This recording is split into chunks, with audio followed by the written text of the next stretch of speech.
என்ன என்ன வெளியே என்ன கத்திங்க அந்த அந்த கேள்வி கேக்குதே என்ன புது புடவை கட்டினாலும் வெளியே போற ரோட்ல தானே நிக்கிற வாசப்படிய நேரா அது வந்து கேக்குது என்ன பளிச்சுன்னு இருக்குது புடவை இது என்ன பளிச்சுன்னு இருக்குது இது பளிச்சுன்னு ஒன்றும் இல்லையா புடவை 100 ஐட்டம் கட்டிட்டேன் அது கேக்குது அந்த கேள்வி வந்து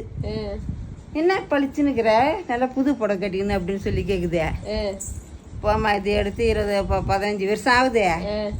இது போய் புது புடவைன்ற கட்டாது அப்படியே கிடக்குது கட்டி கட்டி ஆகுது துவைசி காய வச்சு பழைய புடவை கட்டினாலும் என்ன பழைய புடவையே கட்டினு இருக்கேன்னு வாங்க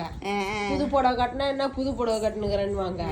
எப்படிதான் இவங்ககிட்ட இருக்குது எப்படிதான் வாயறதோ எப்படிதான் பழைக்கிறதோ அதுதான் சொல்றேன் என்னோட நைட்டு எடுத்து போட்டுக்கணும் நைட்டா ஒண்ணுமே நைட்டில் தான் போகணும் கதை அதுதான் சொல்றேன் என்ன நைட்டி போட்டுக்கோன்றேன்